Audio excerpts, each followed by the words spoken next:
Hey everyone, it's Sevi. Frontline Land Surveyor Mika is the newest 4-star cryo buffer and healer support with niche utilities for physical units. In this guide, we'll conduct a reconnaissance on his kit, constellations, artifact builds, weapon options, and team comps to help you build him and maximize what he can offer. And I'll conclude with my thoughts on his overall value. Let's get started. Mika, Frontline Land Surveyor, Knights of Favonius Reconnaissance Company, reporting in.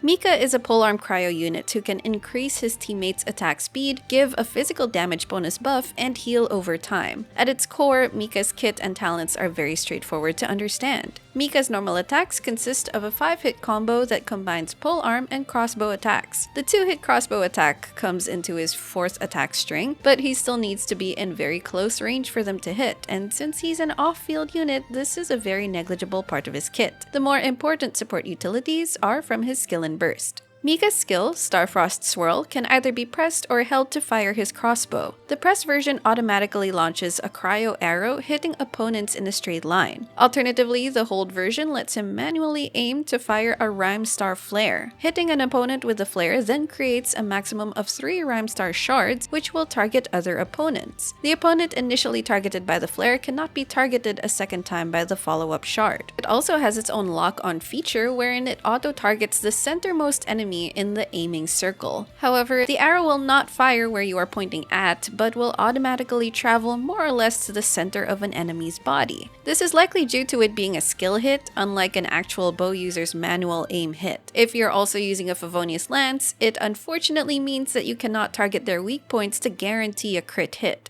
Whether you use the press or hold version, Mika generates 4 cryo particles upon hitting an enemy, and the skill cooldown is the same at 15 seconds. Casting the skill buffs your teammates in 2 ways. First, it grants the Soul Wind state, which lasts for 12 seconds. This increases the active character's normal attack speed based on Mika's talent level. Attack speed support buffs from teammates aren't as common, and most of them are locked behind Constellations, so Mika now provides a relatively accessible means of buffing attack speed. Second, once you unlock his first Ascension passive, Suppressive Barrage, every opponent hit after the first hit, whether you use the press or hold version, will grant 1 detector stack, which lasts as long as the Soul Wind state is active. Each stack gives a 10% physical damage bonus, and a maximum of 3 detector stacks can be gained this way. For example, if you're facing 3 opponents, the first opponent hit will not grant a stack, but hitting the other 2 enemies gives you 2 stacks. As you can see here, Mika only got 2 stacks equal to 20% physical damage bonus. This is where his physical buffing niche mainly comes from. However, its buff is quite limited if you're fighting single boss enemies. His ideal use case as a physical buffer is against at least 3 or 4 enemies to get a lot of detector stacks. Note as well that the physical damage bonus only applies to the character if they're active or on the field. So if you switch them out, you'll see the stacks disappear and transfer to the new active character. I should also mention the Hitlag mechanic and how it relates to attack speed. Hitlag is a mechanic that drastically slows down the attackers and targets animations when melee attacks hit so that they seem momentarily frozen to give such hits a sense of weight. Polearm and sword users have hit lag, but it's not as noticeable and might even require you to slow down footage to clearly see it, whereas claymore attacks produce the highest amount of hit lag and is quite apparent even at normal footage speed. Meanwhile, bow and catalyst attacks have no hit lag since they are ranged attacks. What this means in practical use is that ranged users are the most effective recipients of attack speed bonuses due to the absence of hit lag. On the other hand, claymore users having more hit lag than polearms or swords get the least benefit from attack speed. To be clear, attack speed bonuses still affect melee attacks, but the greater the hit lag, the less effective attack speed buffs are. Hit lag is also how some effects can be extended, like Elemental Infusion abilities, Razor's Burst state, or even elemental statuses. Having more attack speed can let such effects last a bit longer too. You can mostly ignore this mechanic, but knowing the basic principles of hit lag can help you better account for the effective attack speed buffs on the character you're using. Moving on, Mika's Burst Skyfeather Song is his source of healing. The initial cast regenerates HP for the entire team, which scales on Mika's max HP stat. Additionally, it grants your teammates the Eagle Plume state, wherein the active character gets healed by hitting enemies with a normal attack. This can be triggered every 2.5 seconds over 15 seconds at C0. But keep in mind that the initial cast and heal procs over time will not deal any damage, nor will they apply Cryo to enemies, so Mika only applies Cryo via his skill. Another effect will be available after unlocking his 4th Ascension passive, Topographical Mapping. If an active character is affected by both his burst and skill states, then they can get an additional 1 detector stack by triggering a critical hit. This also increases the max detector stacks they can have by 1. So that's 3 max stacks from the A1 passive plus 1 more stack from the A4 passive, totaling to a maximum of 4 detector stacks. All in all, it's a very simple kit. His field time is very quick, consisting of casting his skill and burst, then going to your on-field DPS who will take advantage of his buffs. For his talent levels, his skill and burst are the only talents you need to level up. Increasing skill level is mainly for the attack speed buff. In general, get it to at least level 6, then going higher depends on your resources available. The burst level boosts how much he heals, so level that up according to your preference as well, but at least level 6 is a good baseline too. Then save your resources and leave the normal attack talent alone. Now let's see what Mika's Constellations add and how impactful they are. C1 decreases the healing intervals of his burst equal to the attack speed granted by his skill. This means faster healing and a potential extra healing proc, which is a very minor boost, and his burst can heal well enough at C0 already. C2 allows the first hit of his skill to gain a detector stack right away. This is a good quality of life constellation, especially against single bosses. But honestly, I feel like this should have been part of his C0 kit already, and C2 could have done something more meaningful. C3 increases his skill level by 3 to reach his maximum attack speed buffing potential. C4 lets Mika's burst state regenerate 3 energy for himself whenever the healing proc is triggered. This can be triggered up to 5 times, totaling a maximum possible 15 energy refunded every rotation. This is a good constellation that significantly reduces his ER requirements, letting you have more leeway with his artifact stats. C5 increases his burst level by 3 for more healing, and finally, C6 increases the maximum detector stacks you can get by 1 and gives a huge 60% physical crit damage bonus to characters affected by his skill buff, cementing him as a strong specialist support for physical DPSs. It also provides an easier condition to fulfill that boosts physical damage, rather than the detector stacks which needs multiple enemies to fully stack. In summary, C1 is perhaps his least impactful constellation, and everything onwards adds something useful to his kit, with C6 giving the most notable damage increase for physical units.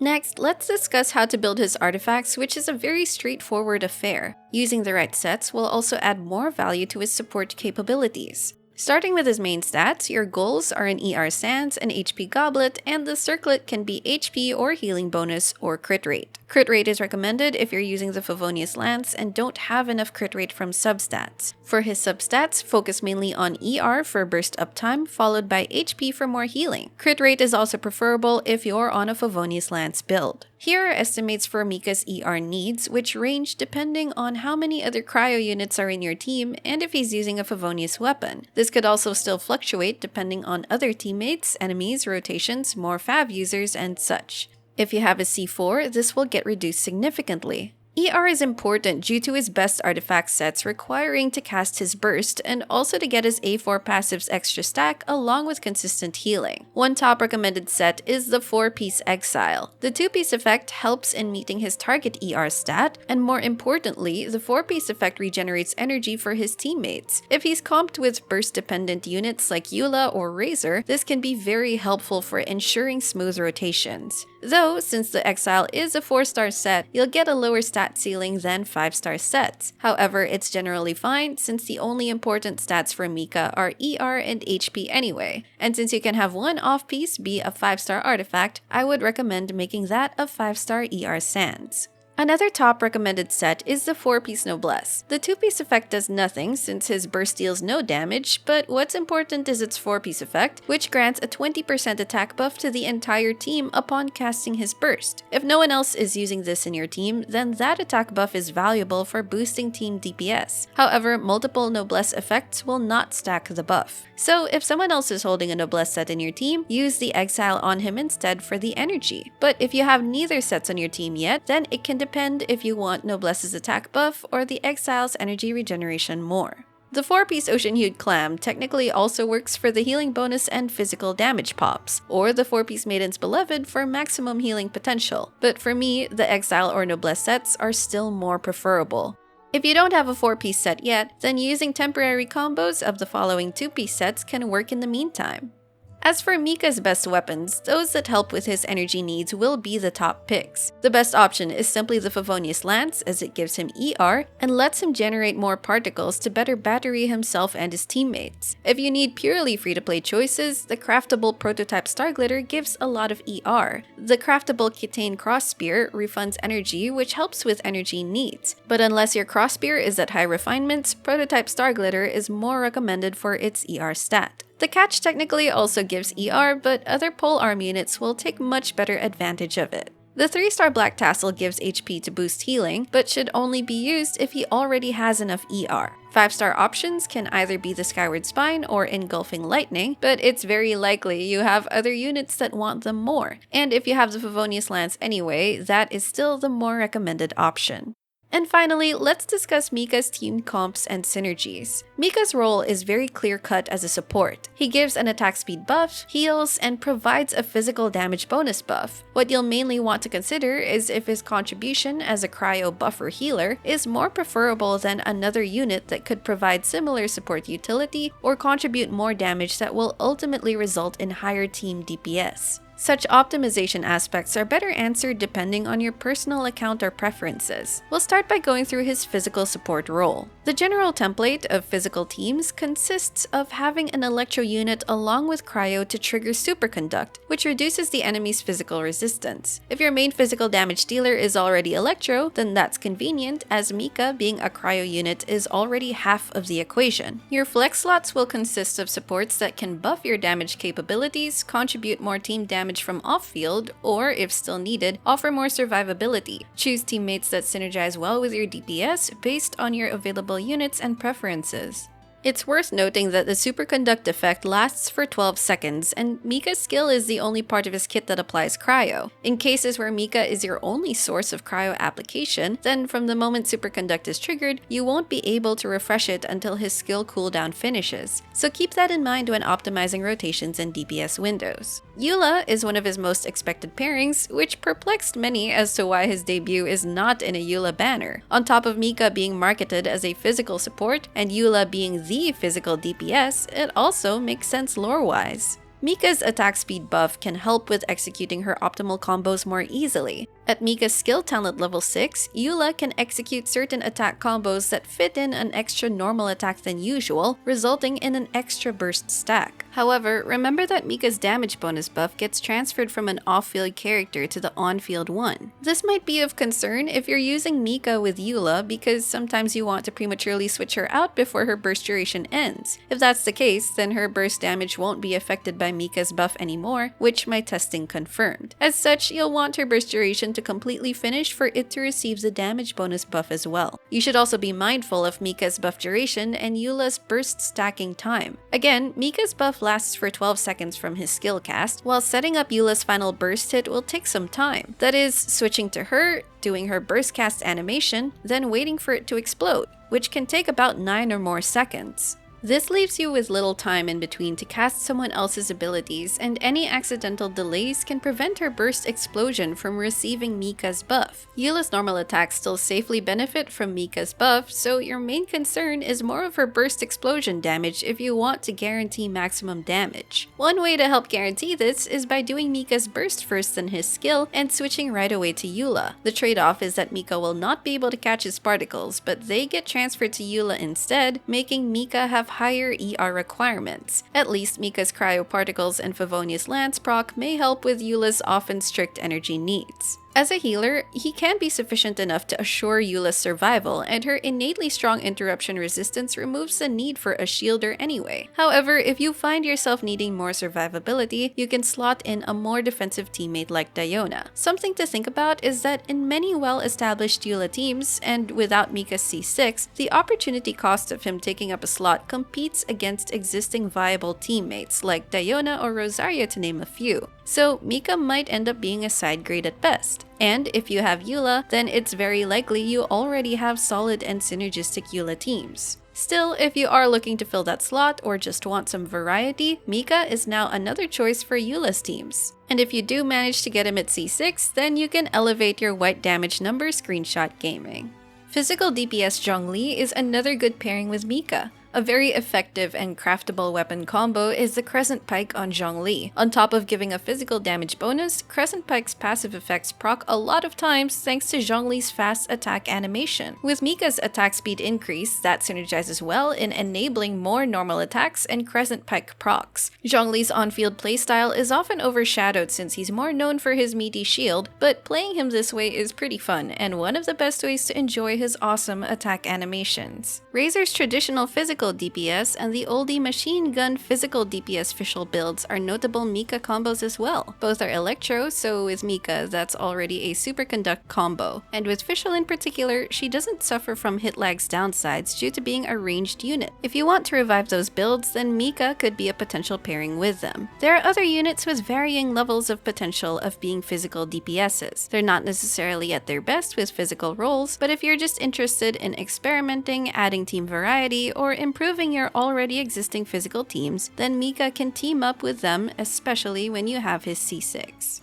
If you choose to ignore his physical damage bonus buff, then his attack speed buff and healing utility are at least not limited to physical units. For example, if you choose to use him because you want to see faster attacks on Ayato, Yoimiya, Wanderer, and the like, while also having healing, then Mika is technically an option. Attack speed buffs from teammates are hard to come by, and so far almost all of them are locked behind Constellations. Mika's base kit is then an accessible source of an attack speed support buff. Again, there are already very good alternative units available that may have better opportunity costs, and Mika doesn't apply cryo over time, so he's really purely just buffing attack speed and healing in such cases. So you have to judge if what he offers is really worth it for your team, and if it's not as optimal, then be aware of that if you still plan on using him. Still, the option of Mika is always there, especially if you're not overly concerned about fast clear times or damage optimization.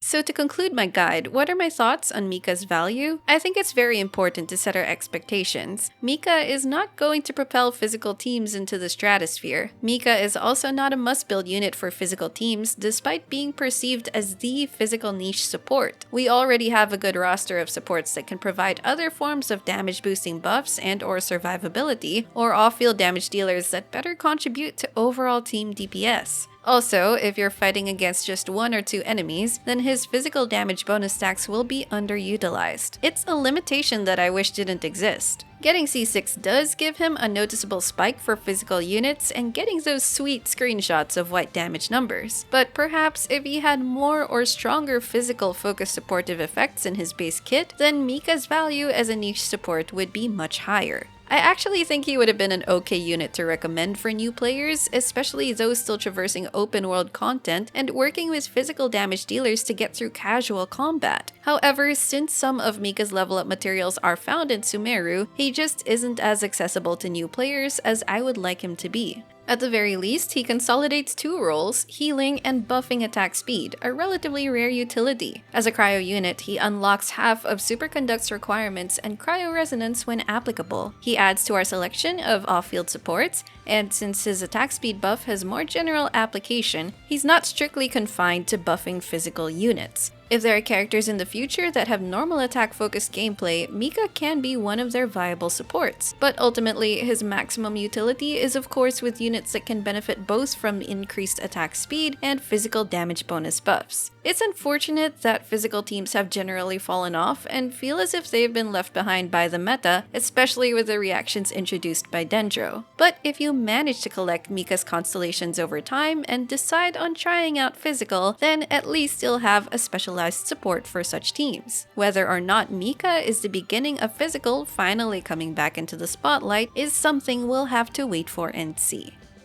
And that's going to be all for this video. If you got to try out Mika or if you did manage to pull him, let me know in the comments what you think about him. If this video helped you out, don't forget to leave a like, consider subscribing to my channel if you haven't already, and I will see you all soon. Take care! Please allow me to always travel alongside you and survey the land around us.